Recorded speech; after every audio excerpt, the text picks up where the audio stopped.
Welcome, everyone, and thank you so much for being here. I'm Rachel Lang, and I'm an astrologer. I'm a psychic medium. I'm also a public servant. I have I wear many different hats, and I'm really grateful to be back with the Theosophical Society in America for what's become our annual discussion about the astrology of the year. And I'm really looking forward to seeing how 2025 unfolds. This is going to be a year full of movement, full of change, and it's not going to be one that we're going to forget. In fact, when I think about this time that we're living in right now, I think what what a time in history. There is so much movement. There's so many opportunities for new beginnings. There's there's so much potentiality. And so as you listen to this presentation and as we go through the transits of the year, keep your mind open, keep your heart open, and see what arises for you as perhaps an intention that you'd like to offer or seeds that you'd like to plant for this year. We have a lot to cover today, and I'm going to take you from the universal and look at these astrological signatures in terms of technological advances, in terms of global events. But I'm also going to make it really practical so that you know how to move through this year in your own life, making decisions, moving through the transitions that you're moving through, and having the access to some guidance and to some wisdom for how to best move through this time. The key themes for this year are it is a year of new directions. So lots of crossroads. And I put this image here of the trains kind of going in different tracks. And that's how a lot of us will feel. It's the end of an era. And we'll talk about that when we talk about the outer planets changing signs.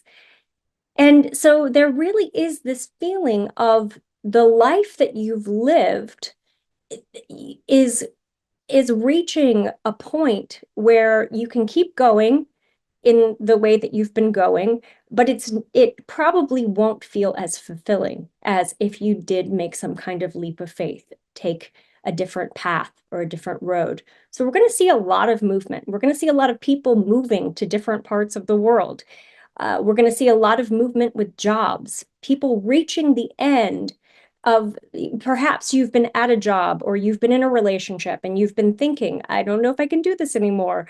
Should I stay or should I go? This is one of those years where you have the clarity. And if you stay in any one of the circumstances that you're in your life that you're questioning, if you stay, you get to recreate it. You get to have a whole new experience and dynamic with that job, with that relationship, with that friendship, with that aspect of your life. And if you go into a new direction, then you are pioneering change in a way that's going to feel really exciting, at some points during the year. This is a year of seed planting. So you might not see the results of what you've been building or what you've been growing over this year. You might not see them in 2025. You might not see them in 2026. Everything you're doing is for the long haul. And so we have to be patient because things are moving fast this year, and you'll feel like I want instant results. I want to see the manifestations of what I'm holding space for and what I'm working toward, but you might not see those. So you have to be patient. There's also a huge upgrade in consciousness that's happening this year.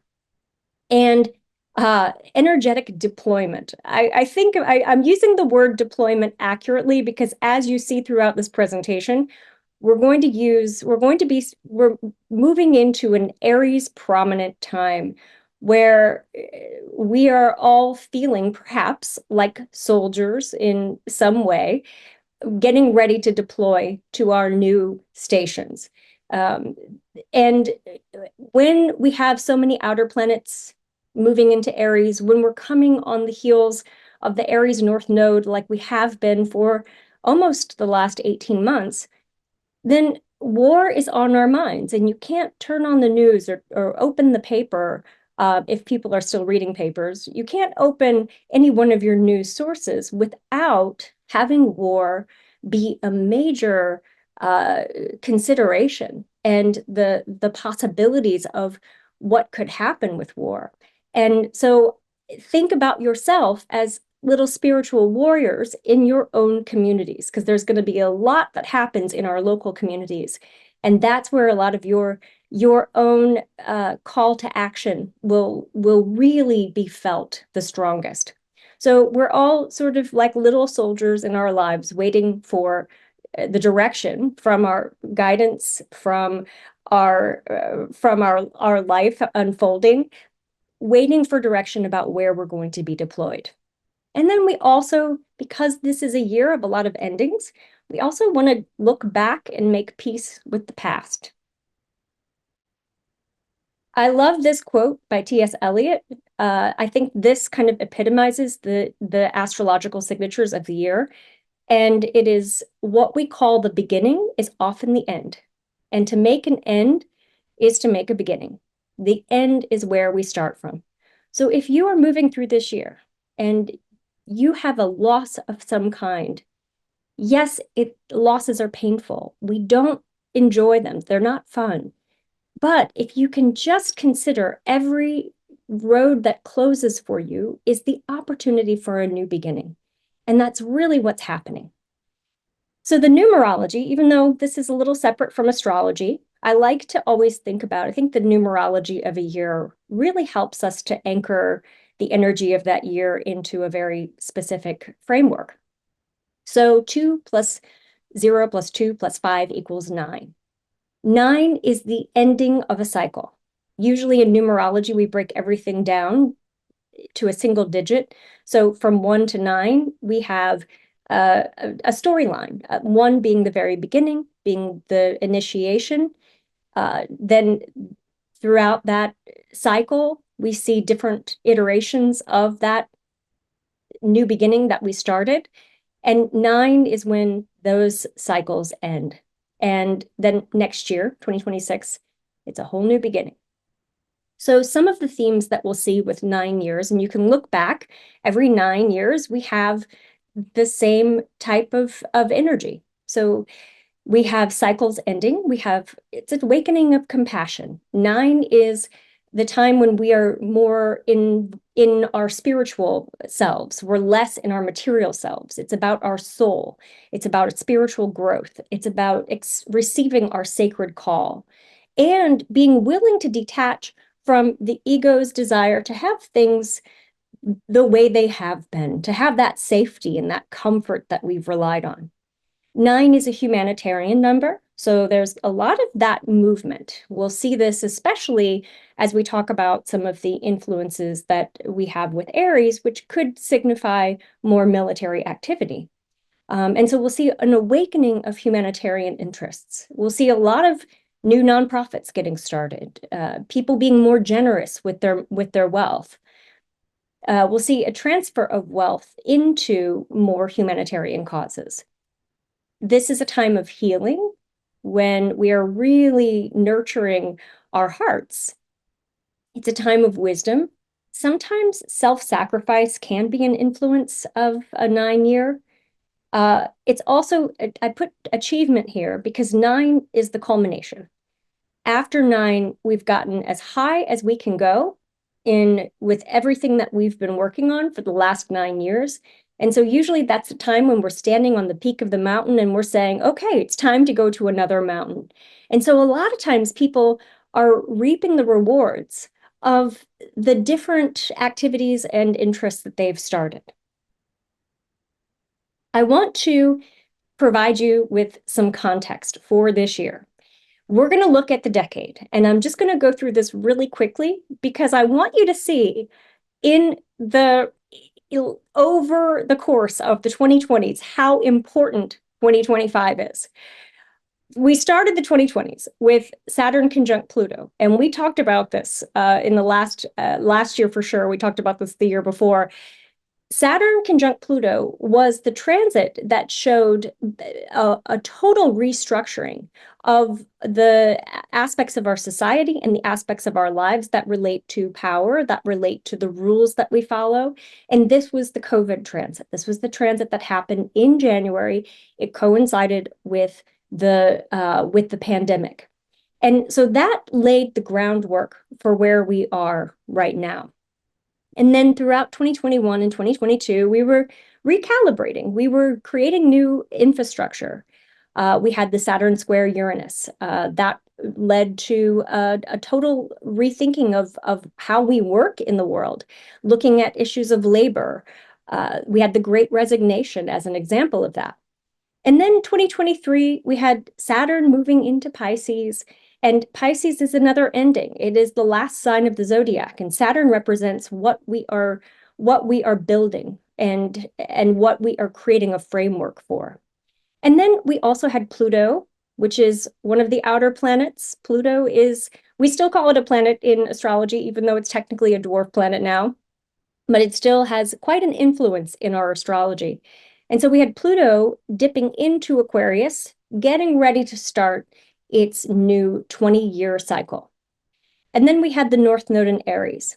Aries is the first sign of the zodiac, and so we have a total nodal reset.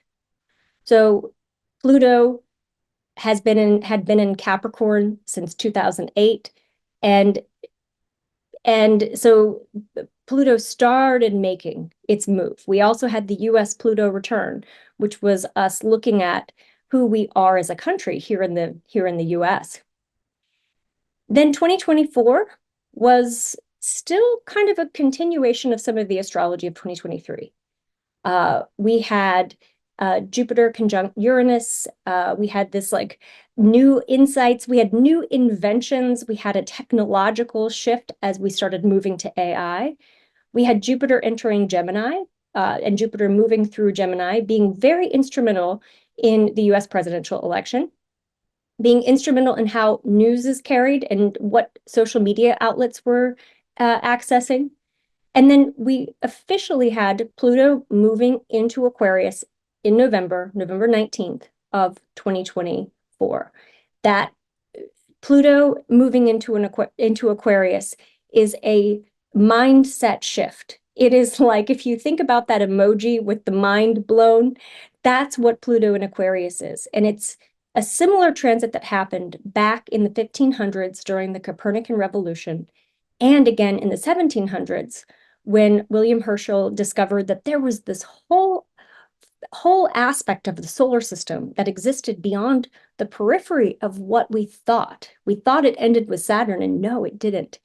And so we had this, we are moving into a time of scientific and space revelation and invention and revolution. We're moving into a time not unlike that of the American and French revolutions.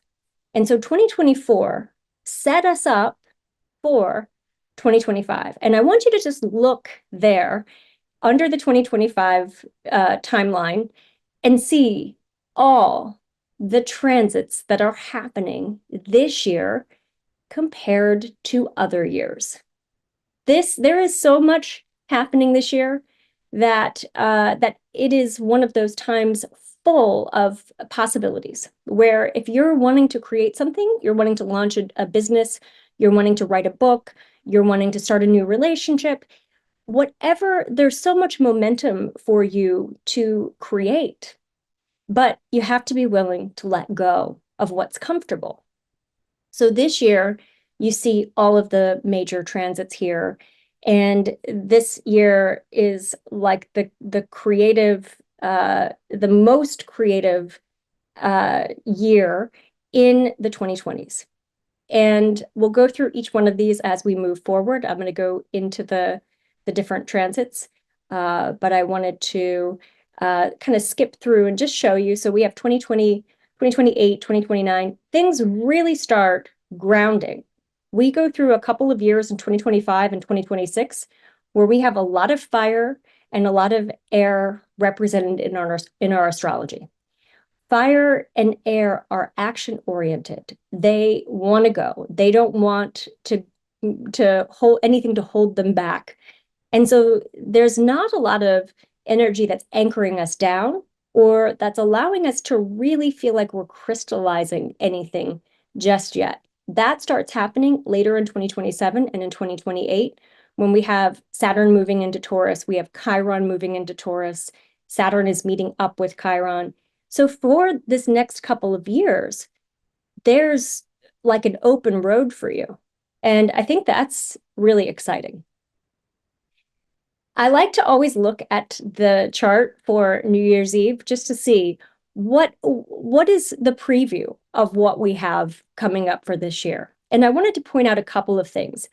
First of all, one of the overarching transits that's taking us to the beginning of the year is Mars opposite Pluto. And this is a transit that we have Mars, which is Mars is the fight. It is what am I defending? What am I protecting? And it's also what am I asserting? And Mars is opposing Pluto. And Pluto represents our larger economic systems. Pluto represents positions of power, who's in power, who's not, some of the structural powers. Pluto also represents the transformational processes that we're all going through with really figuring out how do we heal our heartbreaks? How do we go into the deep psyche and uncover what has been hidden? How do we call out corruption? And we're already seeing ripple effects of this transit, which started late in 2024. And so it's been a theme that has played out in November, in December, and it continues to go all the way until April. So this is a big player. And Mars opposite Pluto can be feisty. It can be a fight. It can be fighting the good fight, or it can be standing up for a position that is based in your ego. So we want to check that out and just make sure that we're coming from a place of being willing to see others' perspectives. These are both fixed signs, and so we might not be as interested in moving, but we're going to have to. We have to let go of some of what we think we know in order to open up to the amazing possibilities that are open for us this year. We also start the year with the moon in Capricorn. The moon isn't as happy in Capricorn. And so the moon has this stifling of the emotional experience. And so we enter into this year really thinking about how can we open ourselves to joy? How can we welcome in experiences of connection and not be afraid? So that's another influence. We also have Jupiter retrograde. Mars is retrograde. Mars retrograde takes us into February. It starts on December 6th, and it goes until February 23rd. And this is a slow start to the year. And some of us might appreciate that. So even though I've been talking about a lot of fast movement, Mars retrograde says that you have to decide what you want and where you're going. And know that even though you're deciding and you're asserting your decision, you might face some setbacks that are going to force you to have to recommit to your goals, to your desires. And so Mars retrograde is also a looking back in our relationships and looking at our family dynamics, because Mars is going to be moving back into Cancer at the beginning of the year. And so Mars asks us to do any cleanup in those relationships. Are there people that we've been estranged from, that we've been holding resentment toward? It might be time to reevaluate that dynamic and to really look and see, is this a relationship that I want to have in my life? Or if not, then how can I make peace with the separation? Or we might look at friendships. I know that with political differences, people have lost friends or have disconnected from their family. And that's a real thing that's happening at the beginning of this year. It's going to be pronounced throughout the end of December and all through January.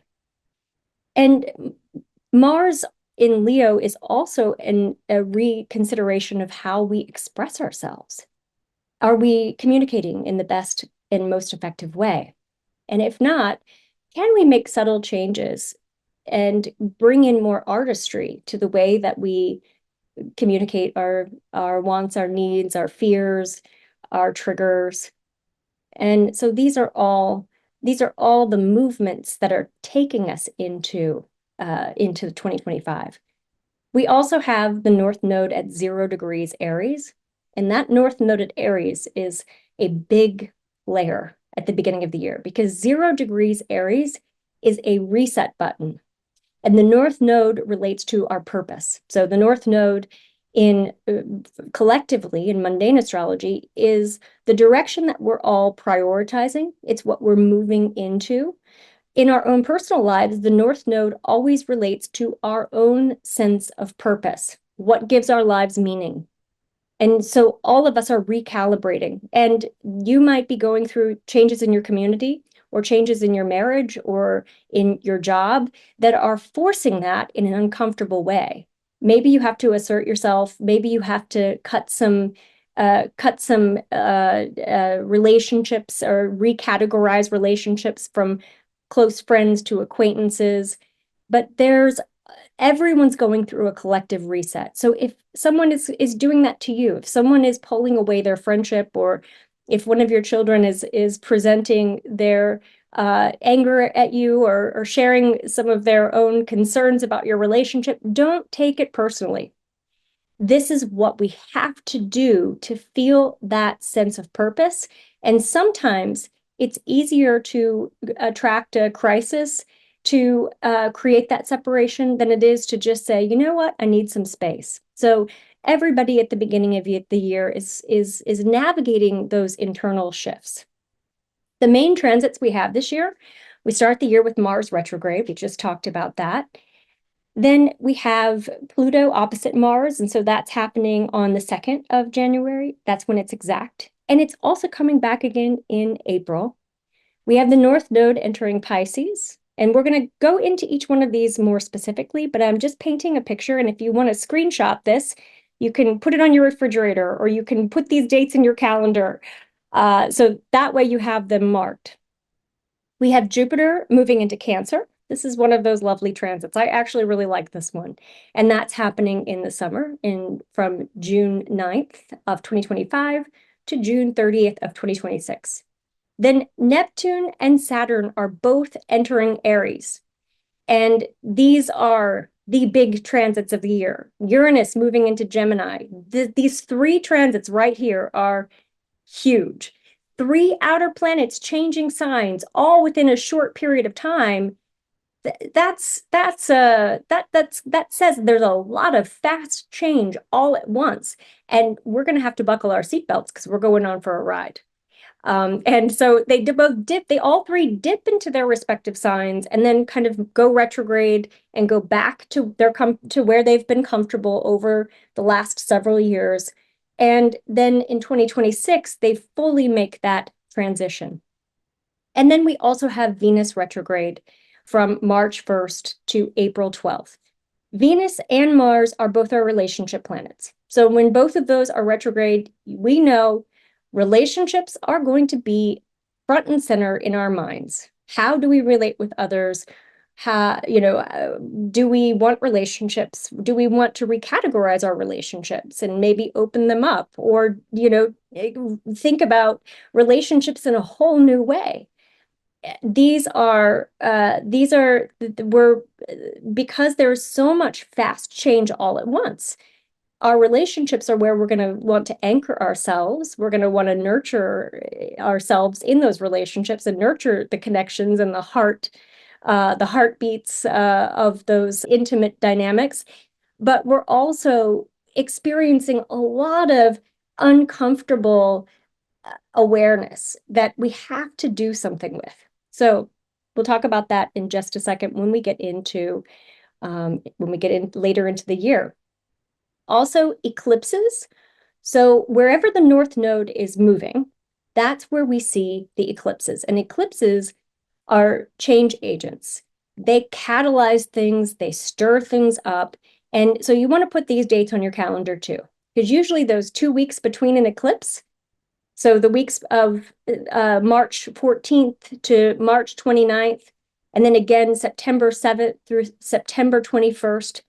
The 2 weeks between eclipses are when we are in a pressure cooker, and everything feels urgent, and it feels like I have to act on this feeling that I'm having, or I'm angry, I have to do something with it. And there's a real sense of destiny is calling. And so everything feels extra weighted. We feel more emotional. And usually the events that take place during eclipses, and you can also look, there's a timing to eclipses too. And usually about 3 or 4 months after an eclipse, you'll see some kind of big event that coincides with that eclipse.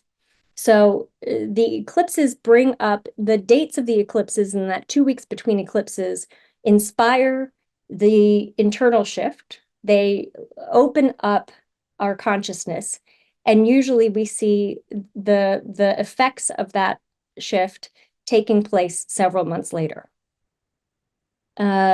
This it's really important with the eclipses in the signs of Virgo and Pisces, especially. We'll get to the March 29th one in just a second. But with the eclipses in Virgo and Pisces, what we're looking at is we're looking at issues of non-attachment in the Buddhist sense of the word. And I know this audience understands viscerally what that means. It means that you are attaching to the spiritual, that you are orienting yourself toward what is going to nourish your soul, and you're cleaning up any of the material aspects of your life that aren't supporting that. So that might mean getting on a budget. That might mean cleaning out your closets. That might mean downsizing your house or selling your car or moving to a place where it's more walkable. That also might mean making different career choices that aren't so much about your finances or your economy, but that are more about connection and more about purpose and meaning. There's also a huge creative explosion. We are living in a renaissance. And so we're going to see a lot of movement in art and music. We're going to see movement in AI technology that opens up things like virtual reality, that opens up the different ways that we use technology for the arts. Pisces is the sign that takes us deep into the imagination, and it's the sign of altered realities. And we've seen a lot of movement. I've seen a lot of movement since Neptune has been in Pisces, with addiction support and treatment, but also with the way psychedelics are being used in clinical settings. And so the North Node in Pisces opens up new healing modalities that allow us to really attend to the soul. It's going to be a time when we're not as focused on overworking. You want to create a lot of space for yourself this time. So if there are any kind of responsibilities that you've taken on, maybe you're volunteering for your children's parents' organization at their school, or maybe you are serving on a couple of different nonprofit boards or doing a lot of extra volunteer work. See what you can edit out of your life without compromising your deep desires, without letting go of what feels meaningful. Editing early in the year will help you as we go a little bit later into the year. The Mercury retrograde dates are also times that you want to put on your calendar. Mercury retrograde, it's about a 3-week period of time, and it's when Mercury gives us the appearance of going backwards. And Mercury makes the reason why Mercury retrograde periods can be notable for us is that Mercury relates to the way that we communicate. It relates to how we think and what we're thinking about. Mercury is also the sign of our expression and our travel and our details, our daily lives and how we organize ourselves. And when Mercury's retrograde, we tend to have some delays in our everyday lives, in schedules, in people not calling us back, in things not moving forward. And that's for a purpose. It's for us to streamline everything that we're doing. It's for us to be very discerning about what we are attending to in our lives. And it's ultimately about us being able to go into our shadow sides and into the dark sort of underworld parts of ourselves and clear some space. Mercury, mythologically, was the only god who could go in and out of the underworld and remain unscathed. And so during Mercury retrograde times, we are often looking at, we encounter events in our lives, and we're also looking at in the mirror and seeing what we normally can't see, what's nice and hidden and tucked away, the fears that we have, the old limiting beliefs that we have, the frustrations we have with our partner that we can usually just let slide or sweep under the rug. And during Mercury retrograde, it's like all of that has to come out and we have to see it for what it is. This series of Mercury retrogrades starts in fire signs. So we have the first one happening from Aries, and then it retrogrades, meaning it looks like it goes backwards into Pisces. And then the next one happens in the sign of Leo, and then Sagittarius to Scorpio is the final one. And fire is the element of activity. It's the element of passion, and it wants to move. So if you are feeling stuck with anything, if a project isn't moving forward, someone's not calling you back, maybe you're in the middle of a renovation and your contractor is experiencing some delays, or any number of things that is putting a pause button, shift gears. Don't keep pushing forward. Shift gears, see what is moving in your life, and maybe there are opportunities there.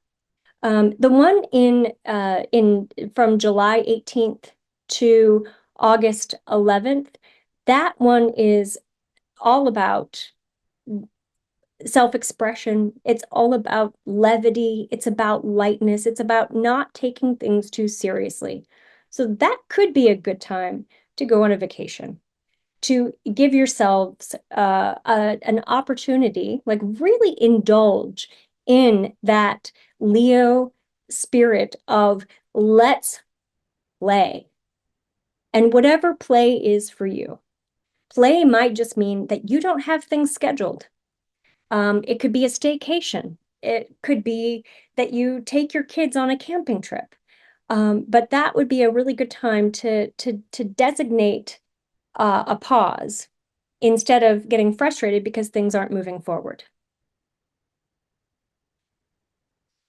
I want to just briefly touch on Pluto and Aquarius because this is the first year, 2025, that we are going to have this throughout. Pluto has been dipping back and forth between Capricorn and Aquarius from 2023 to 2024. And so this is the first year that we are in that 20-year cycle. And you can see it started in 2023 when Pluto was moving back and forth over that Capricorn Aquarius axis line, and it goes until 2043. So this is a new cycle. And a couple of things that I just wanted to bring into your awareness with Pluto and Aquarius. Pluto represents the power structures. So it represents what we are, it represents the larger systems like economic systems. It represents power as in who's in government and who's not. It also represents where we're experiencing major transformation, societally speaking, and how we move into that. And so Pluto, because Pluto moves so slowly, it stays in one sign anywhere from 14 years to 30 years, depending on the sign. And so when Pluto's in a sign, it is marking generations. In fact, you can look back at different generations, the baby boomers, the Gen Xers, the millennials, Gen Z. You can look back and you can see a lot of those character traits with each generation.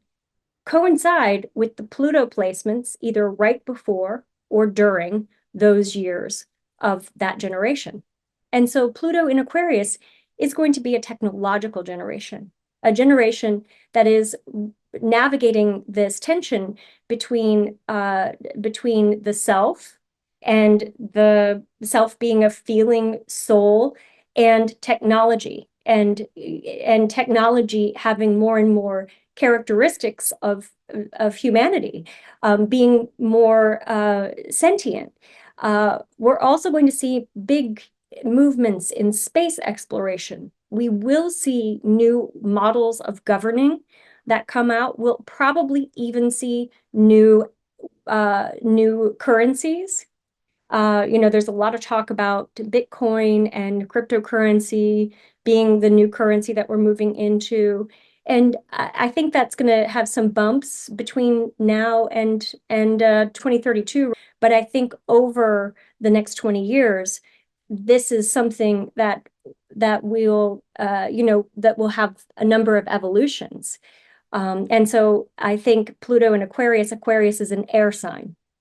And air is the element that isn't terrestrial. It is intellect. It is intangible. So technology, what's transferred over the airwaves. I talk about this as an air economy because that's really where we're going to have more ownership during Pluto and Aquarius, is with intellectual property, property in our virtual spaces. That there's a whole new way of orienting ourselves that we're going to see. And I think that that's going to coincide with big discoveries in space as well. And I know some people are talking about extraterrestrials and life on other planets and things like that. And while I can't say for sure that that is something that's going to happen, I can say that we are seeing previews of that being a larger conversation. We just recently had the hearing to talk about the U.S. government's information about these subjects. And so this is something that I think we're moving into, and AI is a part of that. A lot of times Pluto comes in like a wrecking ball, and it says this is the problem with some of these systems.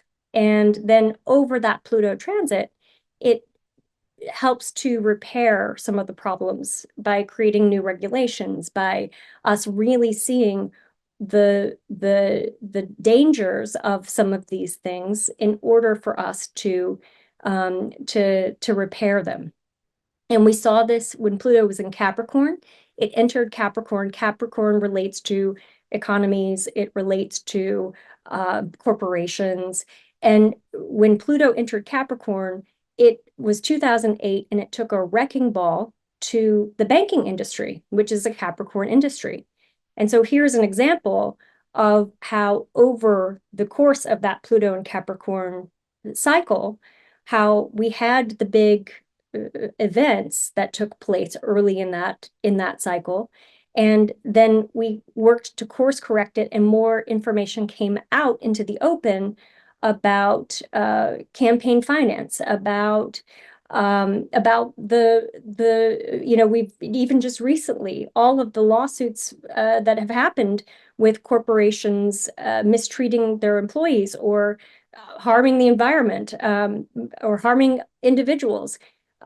We saw this with Boeing, for example. So Pluto in Capricorn did a lot of work there, and it also brought out abuses of power with particularly people, men in positions of power who had been abusing their power. So there was a lot of that evolution. What is Pluto in Aquarius going to be? Well, we've already seen little previews with AI technology, with social media, and some of the harms that can come from it, and some of the opportunities. And so I think this is one area that we're gonna see more evolution. Now, I want to pivot and talk about just quarter by quarter. What can you expect? So let's go into the first quarter of the year. And I have these images here to hopefully plant in your mind a feeling of what this quarter is going to be. So the first quarter of 2025 is really this kind of cloudy, what's true, what's not, what's real. Are we living in some kind of matrix? Perhaps even with some space discoveries, with discoveries in quantum mechanics and quantum physics. There's this ending of Neptune and Pisces, and this Pisces, Neptune at the 29th degree. There's Saturn and Pisces. There's a lot of fog that we're having to navigate our way through. We start right away with that Mars opposite Pluto transit. And so this is a big signature. And I know I already talked about it, so I won't spend a lot of time with it. But I just want to say that if you are feeling fired up about anything, or if you feel like I have all of this energy and maybe angst and maybe fury that I don't know what to do with, this is understandable and you're not alone. And the good news is that this transit is going to take us into April, like we talked about. And so you don't have to know exactly what you're going to do with some of your inner fire. In fact, you might just be sitting here thinking, I feel like something's going to change, like I'm being called to something, but I don't know what it is. And that's going to be how all of us feel at the very beginning of this year. So you don't have to act, but you do have to find a way to express some of the passion, some of the anger, some of the inner fire, the motivation. And so give yourself permission to not know. It's hard to do. I know we want certainty. Then we have Mercury conjunct the galactic center. And the galactic center is the very center of our solar system. And at the galactic center is this great big black hole. What are black holes? Black holes in astrology are representative of gateways to other dimensions or other information.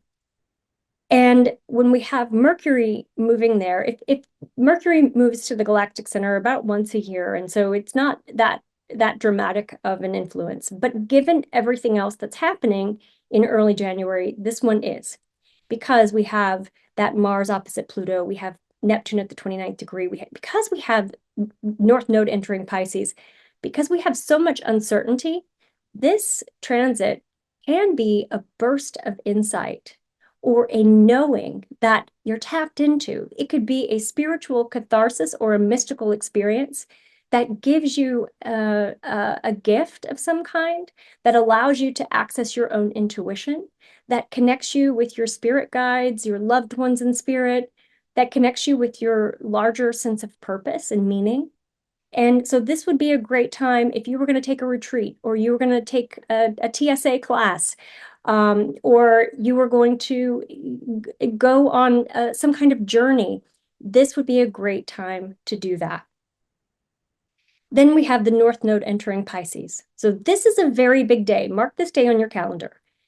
So between Mercury at the galactic center and the North Node entering Pisces, that time from January 6th to January 11th is full of insight, inspiration, a deep knowing, your intuition.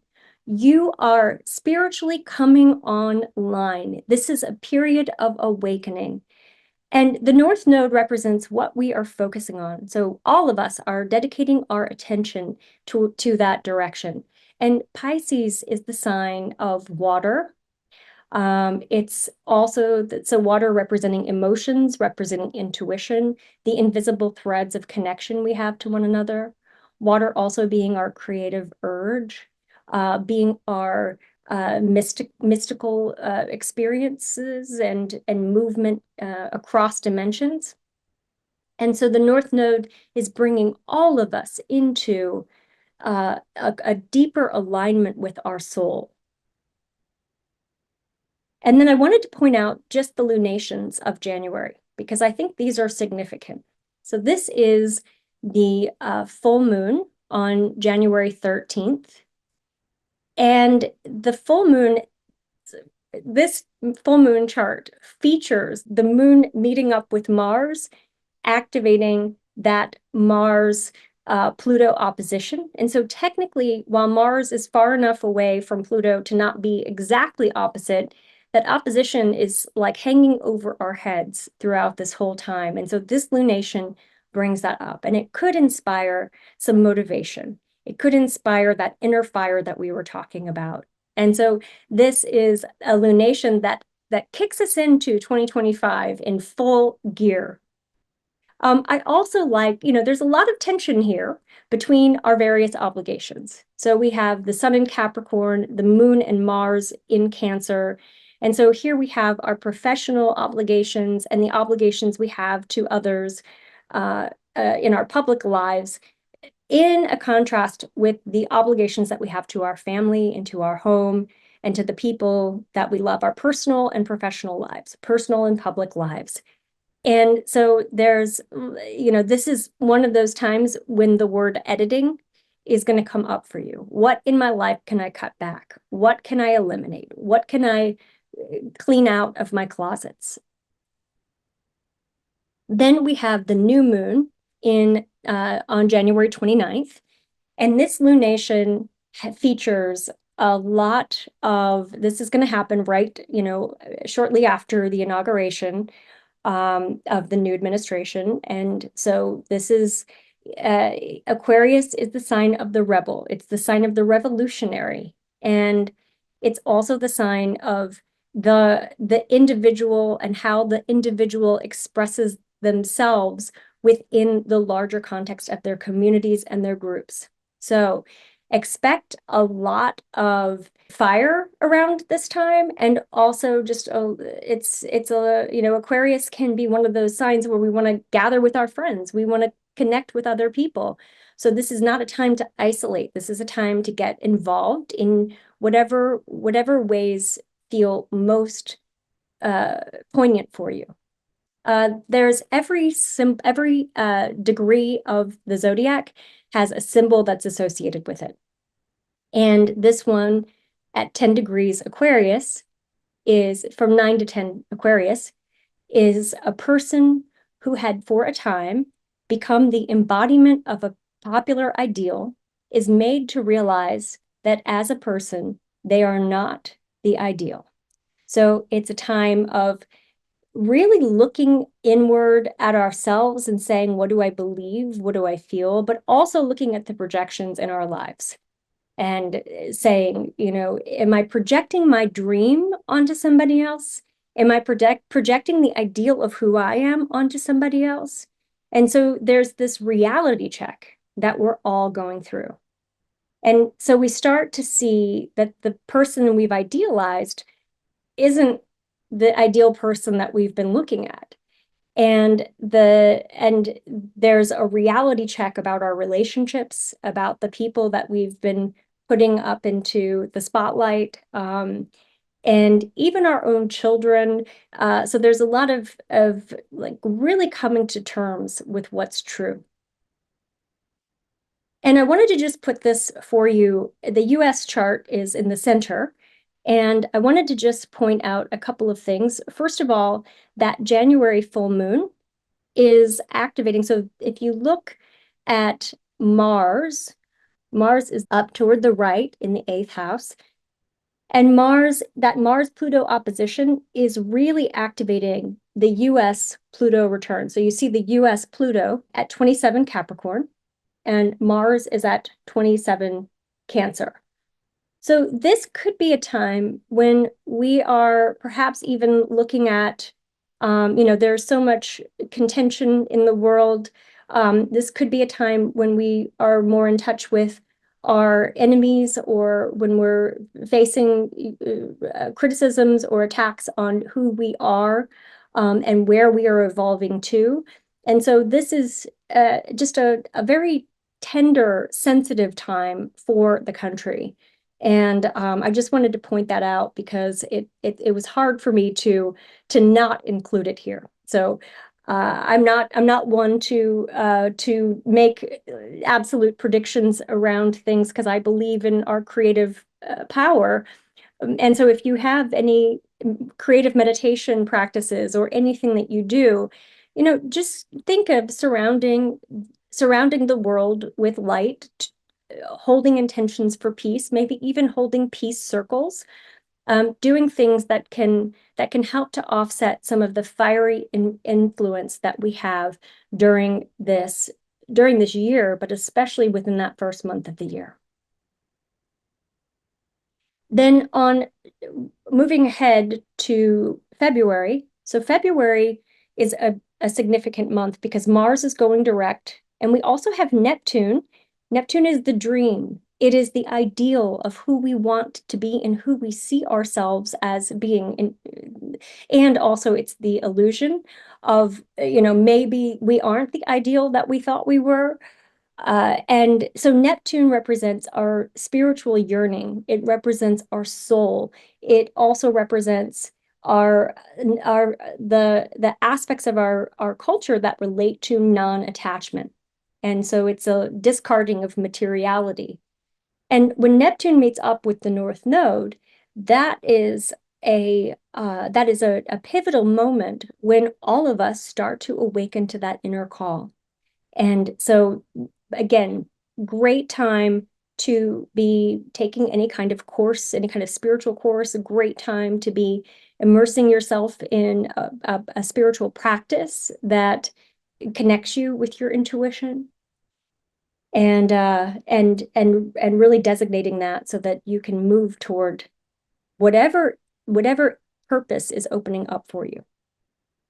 And then we have that new moon in February, February 27th. And this one happens at Pisces, 10 degrees Pisces, 9 to 10. And it is an aviator pursues their journey, flying through ground obscuring clouds. And so this symbolism gives us the insight. You can see I'm even using my hands here in this way. It like opens us up, opens our crown chakras to really being attuned to the spiritual guidance that's available for us, either from our own inner wisdom and our higher self or from divine sources. And so we're playing with this tension between the material and the spiritual. And so open up to different ways of thinking, different ways of approaching your life. And this could even manifest itself in studying a new language or taking some kind of class in something that you have never even thought about before, doing anything to open up your mind. All of that Pisces energy there says that we want to be in other worlds. And that is one of the gifts of this lunation. March is an interesting month. You're going to want to just put the whole month of March on your calendar, put a big star around it, and say, don't plan too much. In addition to Venus retrograde, we also have the eclipses and we have a Mercury retrograde. So there's a lot happening all at one time, and our poor little relationships are going to get a makeover. One thing I'll say about Venus retrograde. So Venus goes retrograde for about 40 days. And it is a time, Venus relates to our relationships. It relates to our finances. It also relates to how worthy we feel of love.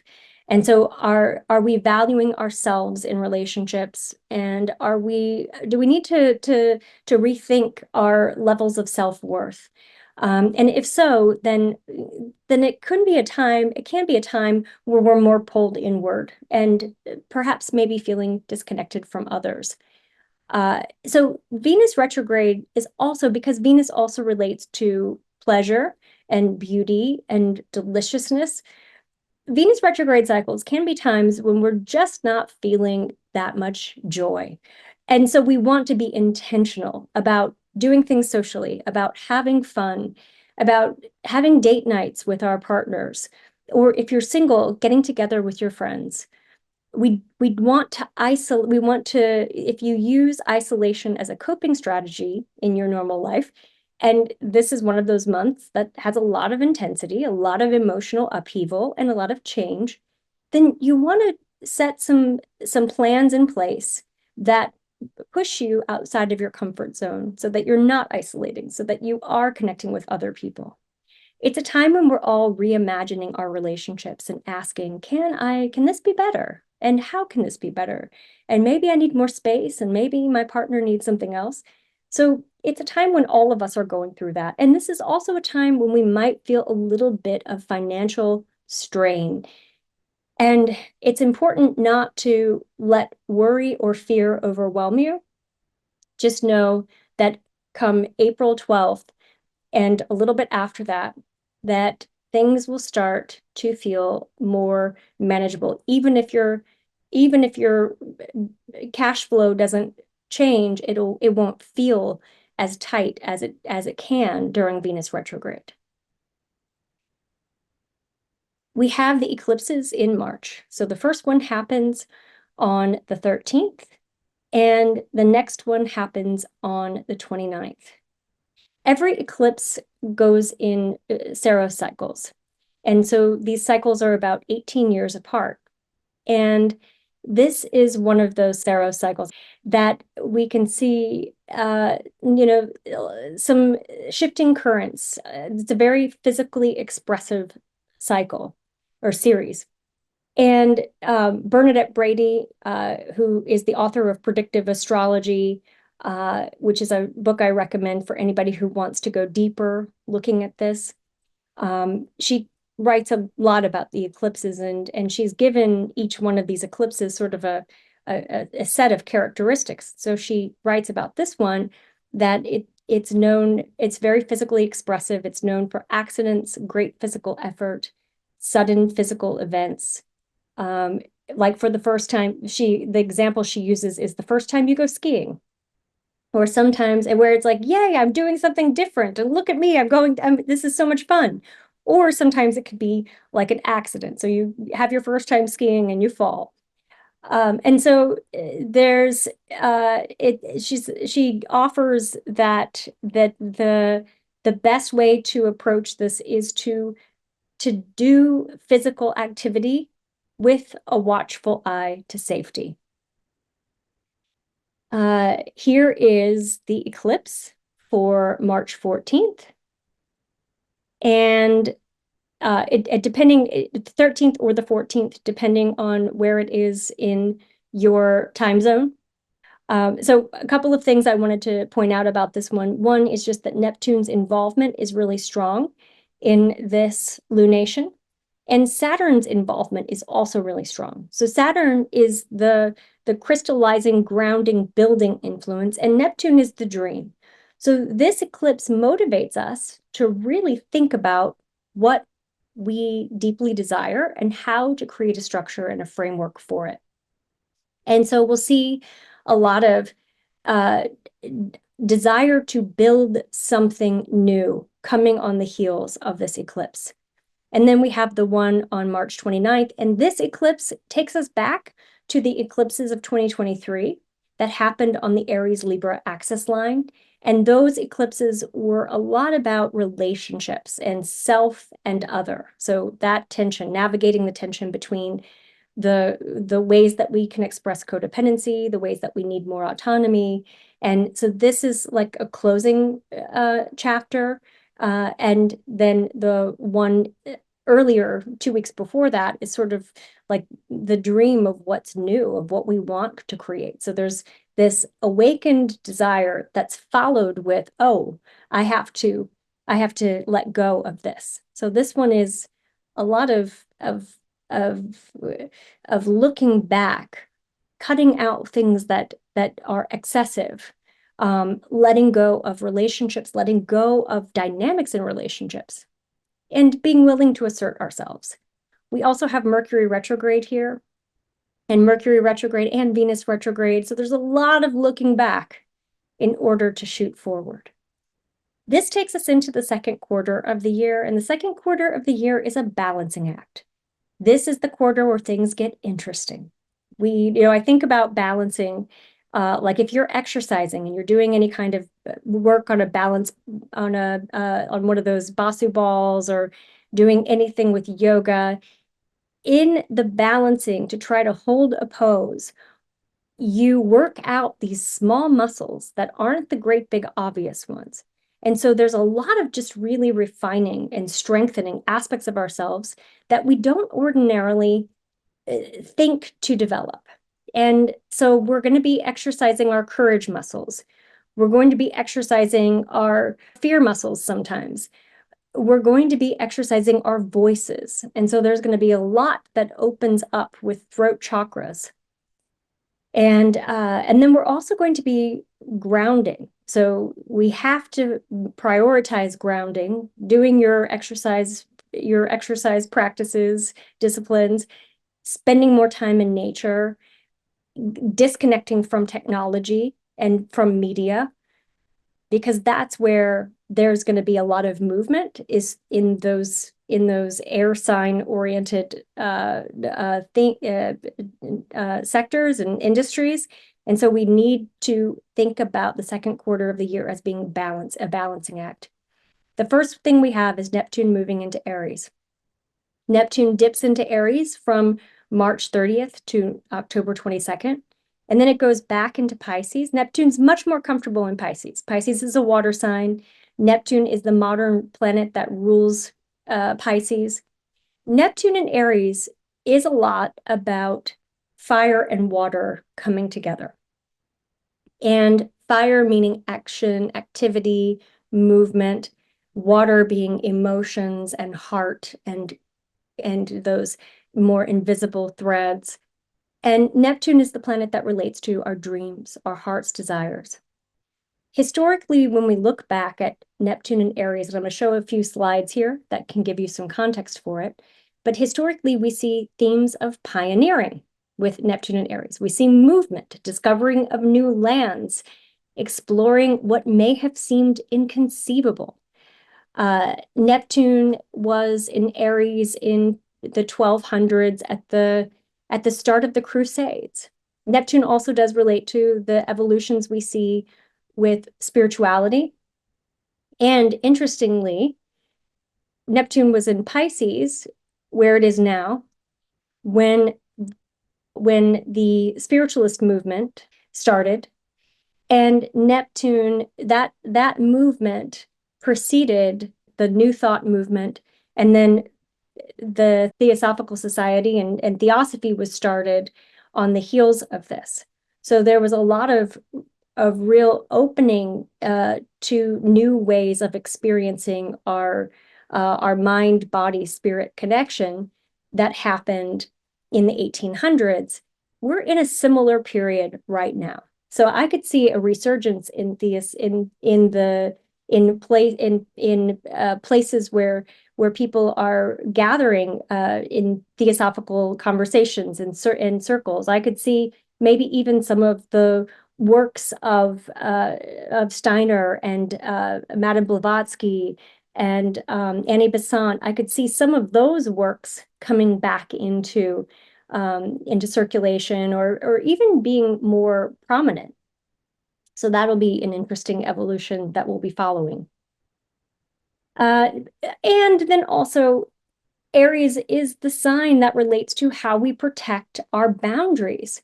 And so when we have Neptune in Aries, a lot of times we do see more military activity, and it's ideological wars. So we have Neptune in Aries in 1861 to 1874. And so this is the American Civil War. We also, though, had the Paraguayan War that started in South America. And that killed 60% of the country's population. We had New Zealand wars between the British colonials and the Maori. And how interesting, if anybody has seen what's happening within the legislature there, there's a resurgence of those themes on the precipice of this transit. We also had the Austro-Prussian War of 1866, The Bhutan War between the British Empire and Bhutan lasted from 1864 to 1865. So a lot of fighting over colonization, over land, and also ideological. So we saw the example I gave before with the Crusades is an example of that in the 1200s. Let's see if I had any other ones that were notable here. We had the 100 Years' War in the 14th century during Neptune and Aries. The Red Cross was founded, and so there were some health and healing things that happened on the as a result of war. So Aries can be pioneering change. So the Salvation Army is an example of that. And Florence Nightingale founded the School for Nurses in 1860. So we have war, and then we have the new beginnings that arise from that. There's also cotton manufacturing is happening at that time.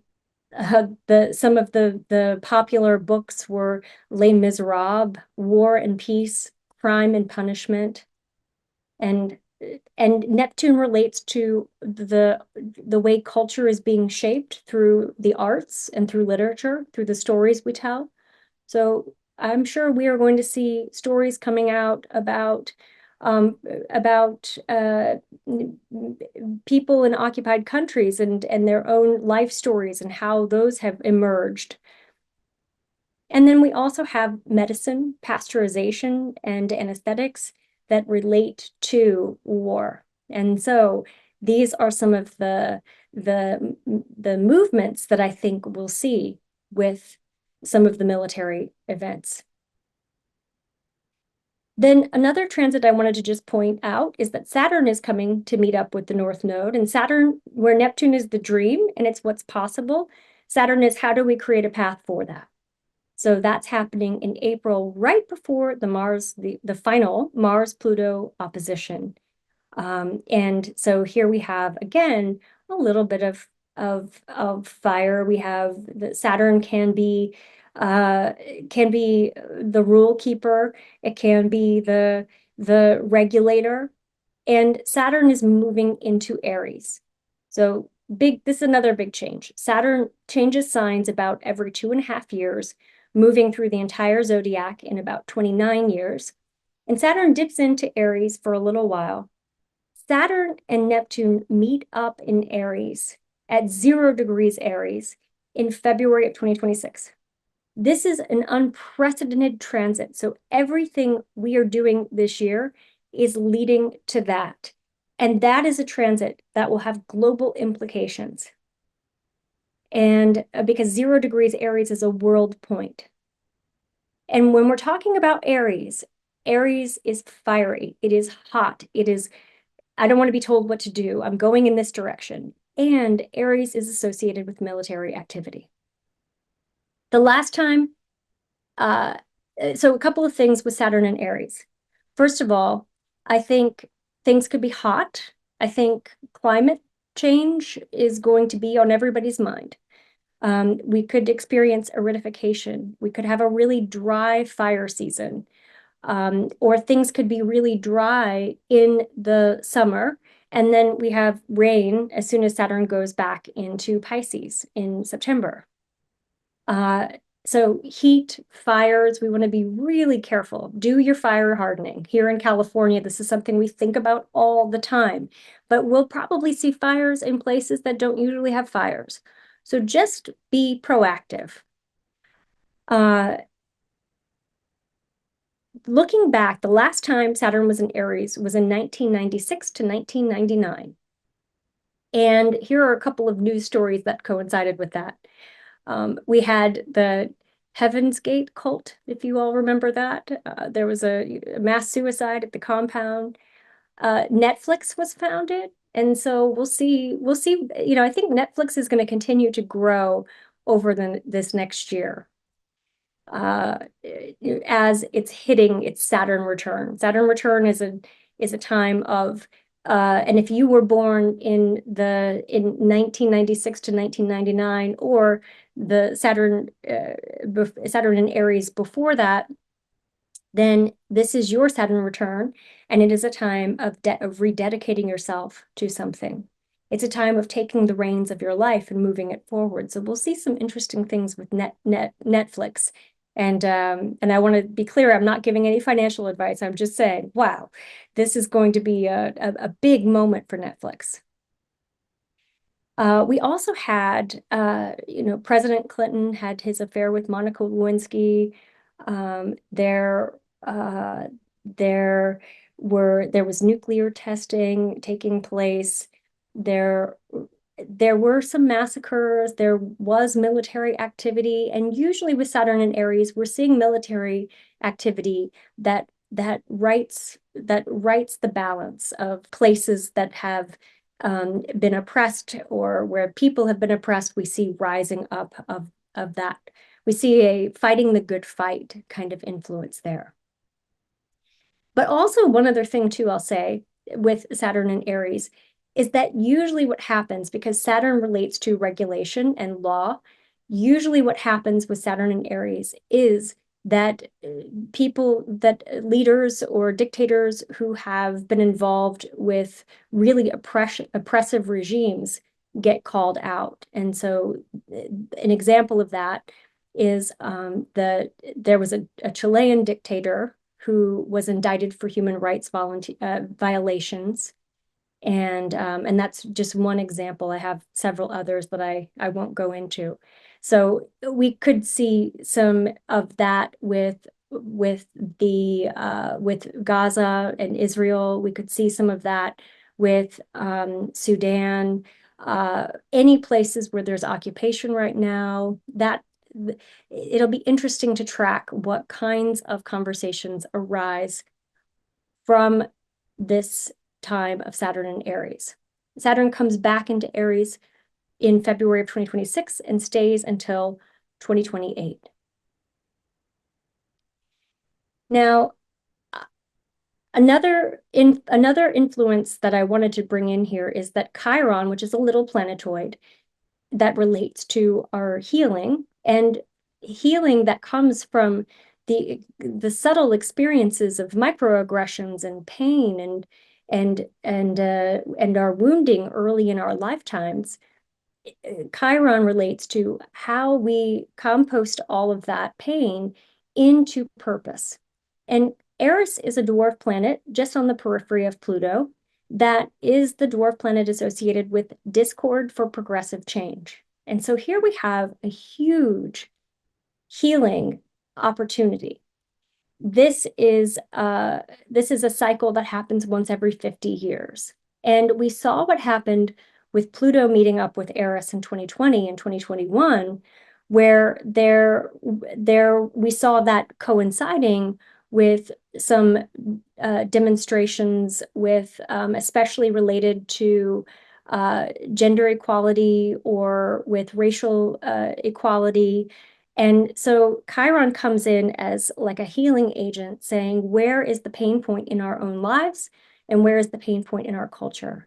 And let's create some discord in order to create a healing for that.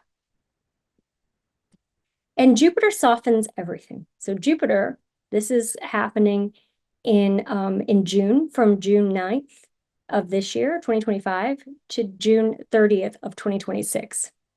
And so Jupiter is what we call exalted in Cancer. So it's very happy in that sign. And Jupiter is in Cancer, has the opportunity to bring us together and to heal our families. So that, coinciding with the Chiron influence, I think can bring up a lot of opportunities for us to come to the table and have some dialogue about ways that we've hurt each other and what we can do about it. And so this opens up heart connections at a time when technology is rapidly expanding, and when we're in this very air sign focused, air and fire element focused period of time. Air can be very detached from emotions. Fire can be very active and very passionate and wanting to move forward.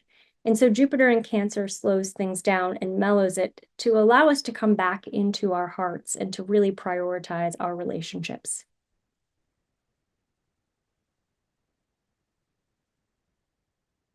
One other thing I'll say about Jupiter and Cancer, and that is I think this is going to bode well for real estate and policies relating to real estate. I think this is also going to help to bring building and home renovations back online, and maybe some of the building projects that have gone through in 2024 can start to reach their conclusions and reach completion. Then we move into the third quarter, and the big news of the third quarter is Uranus entering Gemini. Uranus stays in a sign for 7 years. And so whenever Uranus is moving into a new sign, it tends to represent the major changes that are happening as a result of technology and invention. And I want to go back and just give you some context. Uranus was last in Gemini in 1941. It has an 84-year cycle. And at that time, we had one of the first electronic digital computing devices built. So the first computer.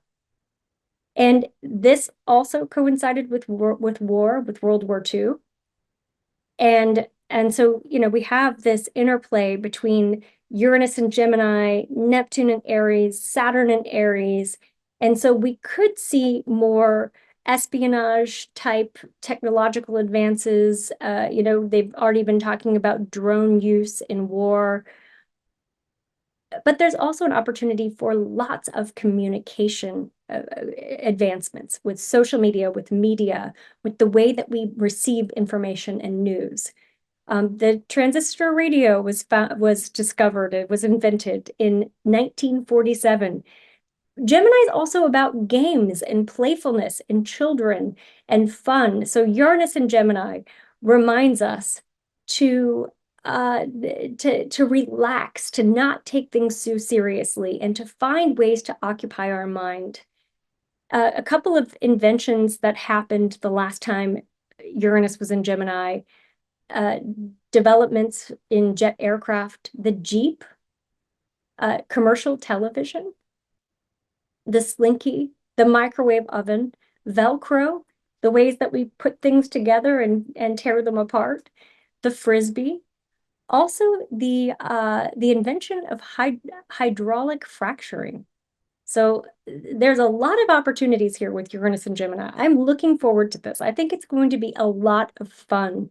This is going to open up our imaginations to what we can invent and what we can create to facilitate communication, to facilitate transportation, because Gemini rather, relates to how we get from one place to another. So I could see this relating to, drones. They're already talking about, for the Los Angeles Olympics, developing air taxis and air buses that can fly over the traffic. I think we will see more moves into space and the ways that space and aviation overlap.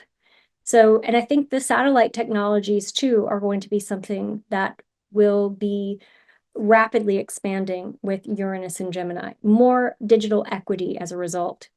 Uranus only dips into Gemini and then it goes back out. So it's just there for a few months. But while it's there, we have Uranus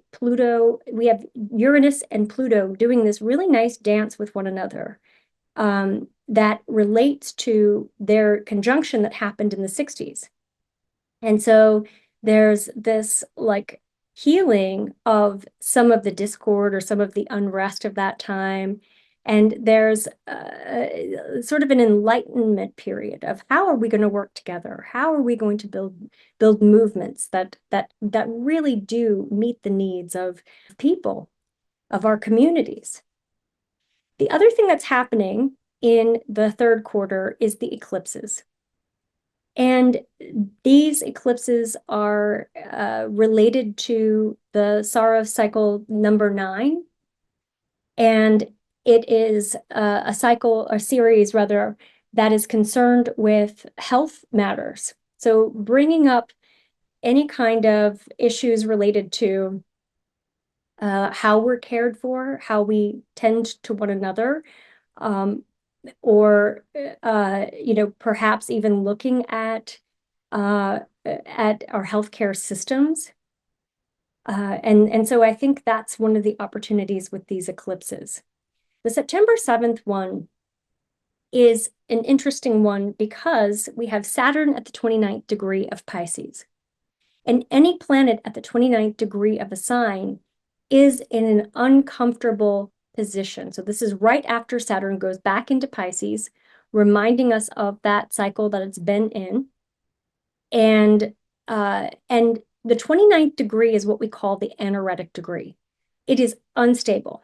And so we don't quite know where we're anchoring ourselves. There is a lot of fluctuation, and Pisces and Virgo, so the sun's in Virgo, the moon's in Pisces, are mutable signs.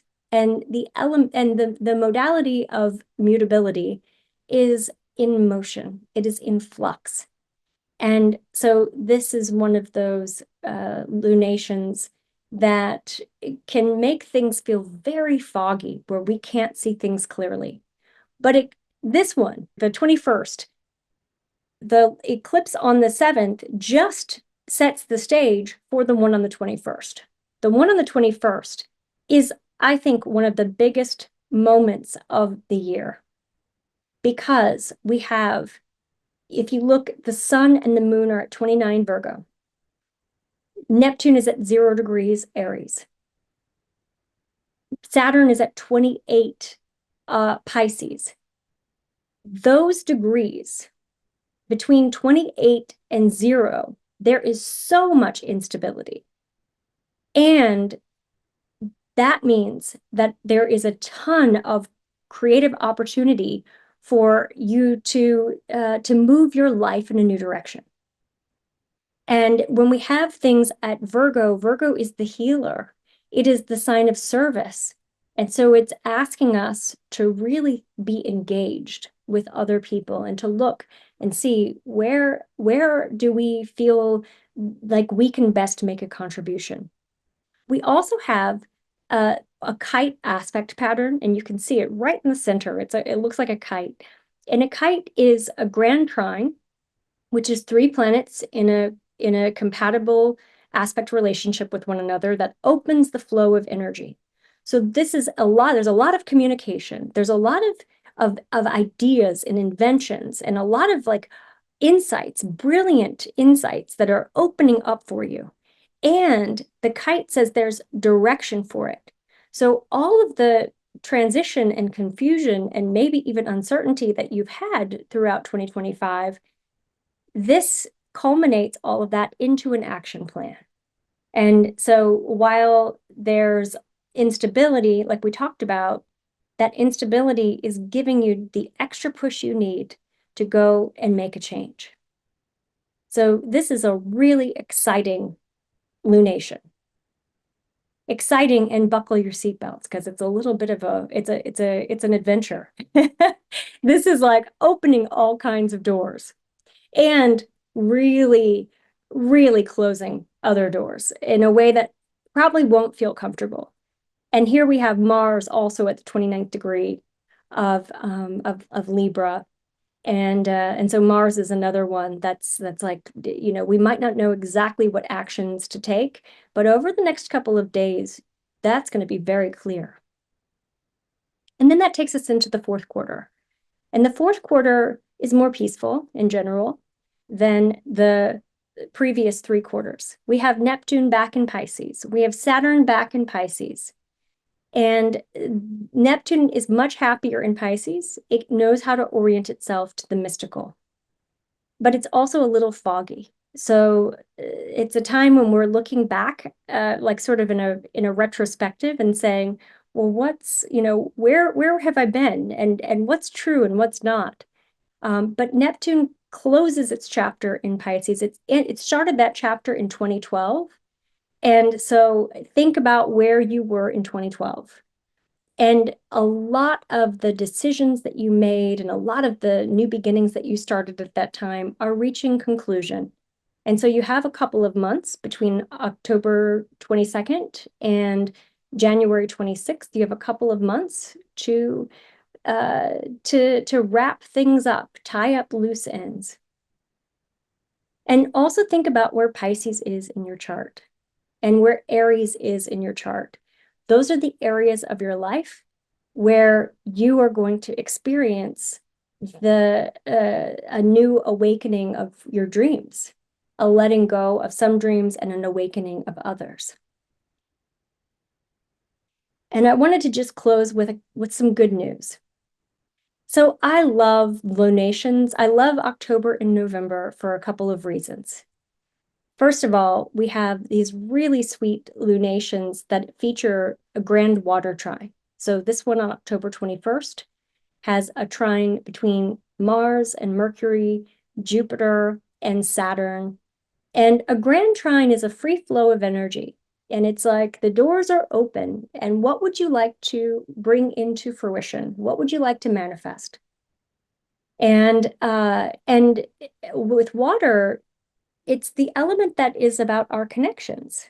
And it's about our intuition. It's about opening up to experiencing more true, genuine heart connection. So I see this as being a time of deepening relationships, of drawing your people closer to you and really committing yourself to friendships and to love. And then I love the new moon on November 20th. And so right around this time, we have so all of November, October and November are all going to feature different variations of that grand trine. And so lots of healing, lots of love, lots of opening. But here's what I love about this one.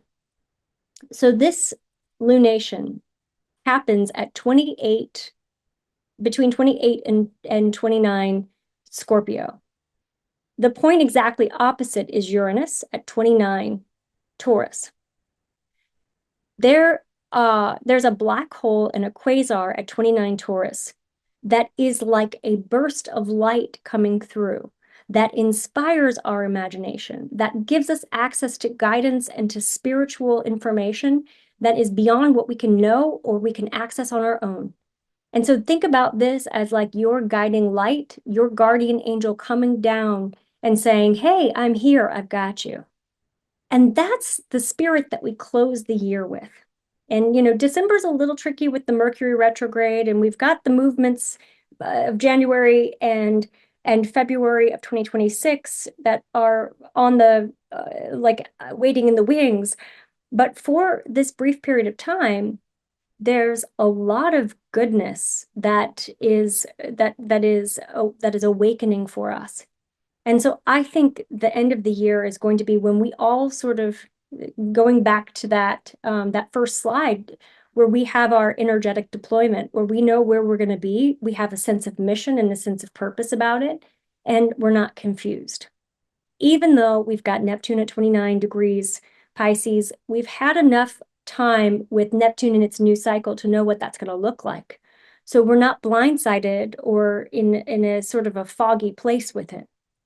And this, at the end of the year, we're doing a lot of final cleanup before we start those new chapters. So just to break it down in really simple terms, we are going to see some economic shifts. We're moving into an air economy with Pluto in Aquarius, with Uranus in Gemini.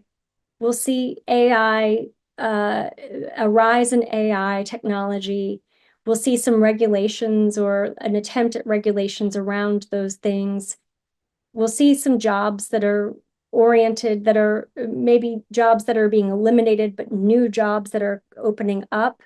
Lots of job changes, lots of moves, lots of getting into place where we're going to be for the next chapters. Climate is going to be a factor, I think, indefinitely, but especially as it relates to insurance and real estate. We'll have new currencies with some of the Pluto and Aquarius movement. And overall, I think what's most important for us to know is that there is a total shift in consciousness that's opening up for us. And we really are creating the future. Neptune and Saturn moving into Aries is a time to have the courage to start something new.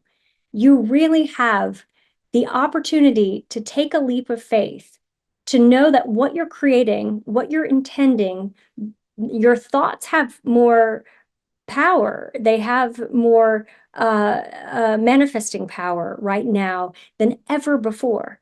We don't have a lot of things slowing us down, especially in the second and third quarter of the year. So get excited, get passionate, and let your passion, let your heart lead you to your new destinations. It's also a time when we're really taking back our power.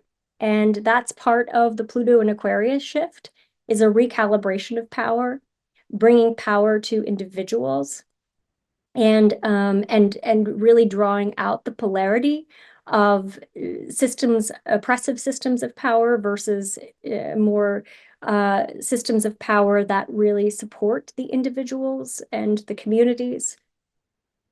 So new beginnings all around. We also, Saturn in Pisces is also calling us to move away from spirituality, or toward moving away from organized religion that's very judgmental and based in fear, to spirituality, to really embracing spiritual leaders. So we'll have new thought leaders. We'll have new thought leaders with heart. And then Pluto and Uranus in air signs, Saturn and Neptune in fire signs show that we are investing in our ideas. We're investing in ourselves. And it's important that we balance the self-interests, because Aries is very much about me. And it's very much about the individual and having that individual sense of sovereignty. And we're in this Pluto and Aquarius phase where Aquarius is very much about the individual within a collective whole. So we want to be really community minded. And I think one of the best places to do that is in your local communities. There's a lot of humanitarian and I think political movement that's going to take place in our local communities. That's where we really are going to be anchoring ourselves during this time. So that is, whew, it's a lot, isn't it? The 2025 it means business. There's a lot of movement. There's a lot of change. And so I just wanted to also just finish with just a slide if anyone wants to learn more about me and my work. And again, thank you so much for being with us, for listening to this presentation. And yeah, I look forward to being with you throughout this incredible year of new beginnings and change.